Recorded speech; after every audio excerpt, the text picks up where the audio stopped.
Good morning students. Hindi विषय के अंतर्गत आज मैं आपको पाठ 14 नशा समझाने जा रही हूँ। ये मुंशी प्रेमचंद द्वारा लिखी हुई एक कहानी है।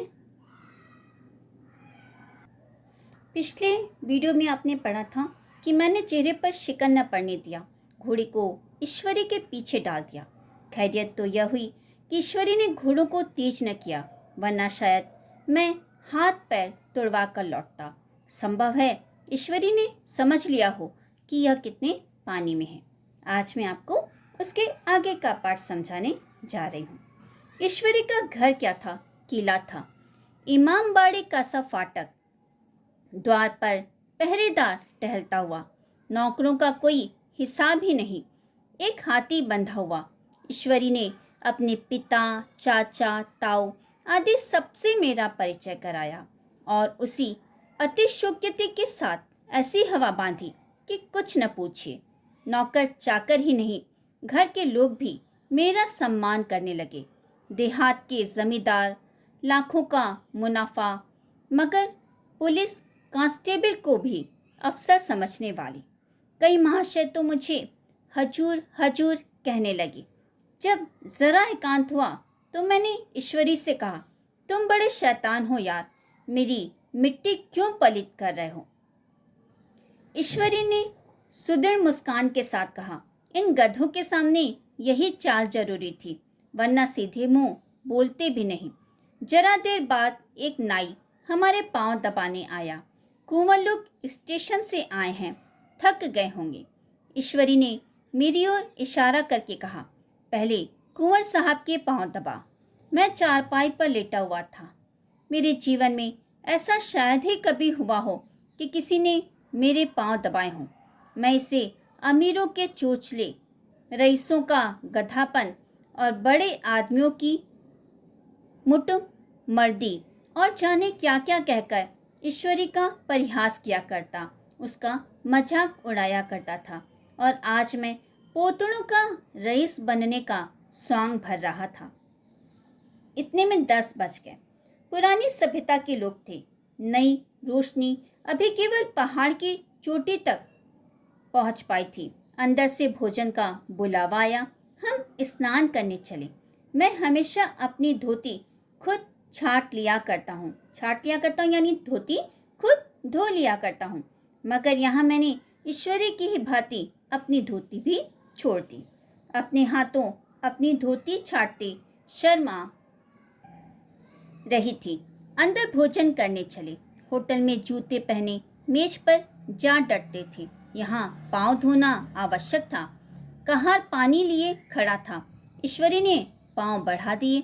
कहार ने उसके पांव धोए। मैंने भी पांव बढ़ा दिए। कहार ने मेरे पांव भी धोए। सोचा था वहाँ देहात में एकाग्र होकर खूब पढ़ेंगे, पर यहाँ सारा दिन सैर सपाटे में कट जाता था। कहीं नदी में बजरे पर सैर कर रहे हैं, कहीं मछलियों या चिड़ियों का शिकार कर रहे हैं, कहीं पहलवानों की कुश्ती देख रहे हैं, कहीं शतरंज पर जमे हैं। ईश्वरी खूब अंडे मंगवाता और कमरे में स्टोव पर आमलेट बनते। नौकरों का एक जत्था हमेशा घेरे रहता। अपने हाथ पांव हिलाने की कोई ज़रूरत नहीं, केवल जुबान हिला देना काफ़ी है। नहाने बैठे तो आदमी नहलाने को हाजिर, लेटे तो 2 आदमी पंखा झलने को खड़े। मैं महात्मा गांधी का कुंवर चेला मशहूर था। भीतर से बाहर तक मेरी धाक थी। नाश्ते में जरा भी देर न होने पाए, कहीं कुंवर साहब नाराज न हो जाएं, बिछावन ठीक समय पर लग जाए। कुंवर साहब का सोने का समय आ गया। मैं ईश्वरी से भी ज़्यादा नाजुक दिमाग बन गया था, या बनने पर मजबूर किया गया था। ईश्वरी अपने हाथ से बिस्तर बिछा ले, लेकिन कुंवर मेहमान अपने हाथों कैसे अपना बिछावन बिछा सकते हैं? उनकी महानता में बट्टा लग जाएगा। एक दिन सचमुच यही बात हो गई। ईश्वरी घर में था। शायद अपनी माता से कुछ बातचीत करने में देर हो गई। यहाँ 10 बज गए। मेरी आंखें नींद से झपक रही थीं, मगर बिस्तर कैसे लगाऊं? कुंवर जो ठहरा। कोई 11:30 बजे मेहरा आया। बड़ा मुंह लगा नौकर था। घर के धंधों में मेरा बिस्तर लगाने की उसे सुध ही न रही। अब जो याद आई तो भागा हुआ आया। मैंने ऐसी डांट लगाई कि उसने भी याद किया होगा। ईश्वरी मेरी डांट सुनकर बाहर निकल आया और बोला, तुमने बहुत अच्छा किया। ये सब हरामखोर इसी व्यवहार के योग्य हैं। इसी तरह ईश्वरी एक दिन एक जगह दावत में गया हुआ था। शाम हो गई मगर लैंप न चला। लैंप मेज पर रखा हुआ था। दिया सलाई भी वहाँ थी, लेकिन ईश्वरी खुद कभी लैंप न जलाता था। फिर कुंवर साहब कैसे जलाए? झुंझला रहा था। समाचार पत्र आया हुआ रखा था। जी उधर लगा हुआ था, पर लैंप नदारत। दैवयोग से उसी वक्त मुंशी रियासत अली आ निकले। मैं उन्हीं पर उबल पड़ा। ऐसे फटकार लगाई कि बेचारा उल्लू हो गया। तुम लोगों को इतनी फिक्र भी नहीं है, लैंप तो जलवा दो। मालूम नहीं ऐसे कामचोर आदमियों का यहाँ कैसे गुजर होता है। मेरे यहाँ घंटे भर निर्वाह न होना यानी गुजारा न होना। रियासत अली ने कांपते हुए हाथों से लैंप जला दिया। वहाँ एक ठाकुर अक्सर आया करता था। कुछ मन चला आदमी था। महात्मा गांधी का परम भक्त। मुझे महात्मा जी का चेला समझकर मेरा बड़ा लिहाज करता था, पर मुझसे कुछ पूछते संकोच करता था।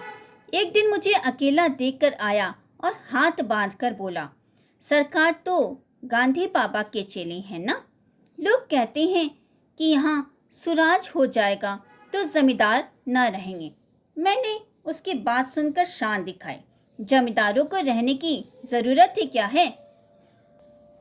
यह लोग गरीबों का खून चूसने के सिवा और क्या करते हैं? ठाकुर ने फिर पूछा, तो क्या सरकार सब जमींदारों की जमीन छीन ले जाएगी? मैंने कहा, बहुत से लोग तो खुशी से दे देंगे। जो लोग खुशी से न देंगे उनकी जमीन छीननी ही पड़ेगी। हम लोग तो तैयार बैठे हुए हैं।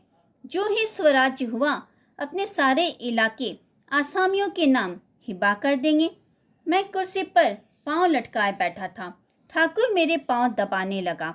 फिर बोला, आजकल जमींदार लोग बड़ा जुल्म करते हैं सरकार। हमें भी हजूर अपने इलाके में थोड़ी सी जमीन दे दें तो चलकर वहीं आपकी सेवा में रहें। मैंने कहा, अभी मेरा कोई अख्तियार नहीं भाई, लेकिन जो ही अख्तियार मिला मैं सबसे पहले तुम्हें बुलाऊंगा। तुम्हें मोटर ड्राइवरी सिखाकर अपना ड्राइवर बना लूँगा। सुना उस दिन ठाकुर ने खूब भंग पी और अपनी स्त्री को खूब पीटा और गांव के महाजन से लड़ने पर तैयार हो गया। छुट्टी इसी तरह समाप्त हुई और हम फिर प्रयाग चले। गांव के बहुत से लोग हम लोगों को पहुंचाने आए। ठाकुर तो हमारे साथ स्टेशन तक आया। मैंने भी अपना पार्ट खूब सफाई से खेला और अपनी कुबेरोचित विनय और देवत्व की मुहर हर एक हृदय पर लगा दी। जी तो चाहता था हर एक नौकर को अच्छा इनाम दूं, लेकिन वह सामर्थ्य कहाँ थी। वापसी टिकट था ही, केवल गाड़ी में बैठना था। पर गाड़ी आई तो ठसाठस भरी हुई। दुर्गा पूजा की छुट्टियां भोग कर सभी लोग लौट रहे थे। सेकंड क्लास में तिल रखने की जगह नहीं। इंटर क्लास की हालत उससे भी बदतर। यही आखिरी गाड़ी थी। किसी तरह रुक न सकते थे। बड़ी मुश्किल से तीसरे दर्जे में जगह मिली। हमारे ऐश्वर्य ने वहाँ अपना रंग जमा लिया, मगर मुझे उसमें बैठना बुरा लग रहा था। आए थे आराम से, लेटे लेटे जा रहे थे सिकुड़े हुए। पहलू बदलने की भी जगह नहीं थी। कई आदमी पढ़े लिखे भी थे। वे आपस में अंग्रेजी राज्य की तारीफ करते जा रहे थे। एक महाशय बोले, ऐसा न्याय तो किसी राज्य में नहीं दिखा। छोटे बड़े सब बराबर।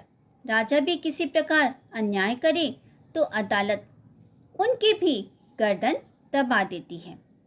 एक आदमी जिसके पीठ पर बड़ा सा गट्ठर बंधा था, कलकत्ता जा रहा था।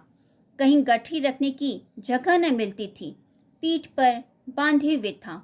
इससे बेचैन होकर बार बार द्वार पर खड़ा हो जाता था।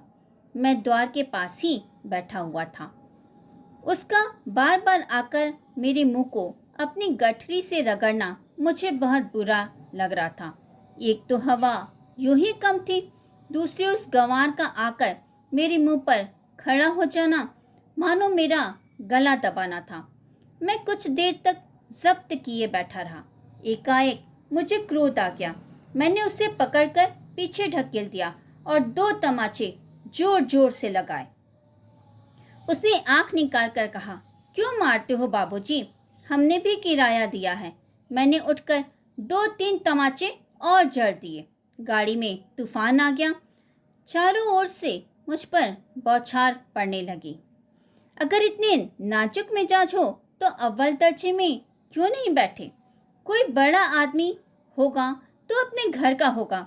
मुझे इस तरह मारते तो दिखा देता। क्या कसूर किया था बेचारे ने? गाड़ी में सांस लेने की जगह नहीं। खिड़की पर जरा सांस लेने को खड़ा हो गया तो उस पर इतना क्रोध। अमीर होकर क्या आदमी अपनी इंसानियत बिल्कुल खो देता है? यह भी अंग्रेजी राज है जिसका आप बखान कर रहे थे, एक ग्रामीण बोला। दफ्तर में घुस पावत नहीं और पे इतना मिजाज, ईश्वरी ने अंग्रेजी में कहा।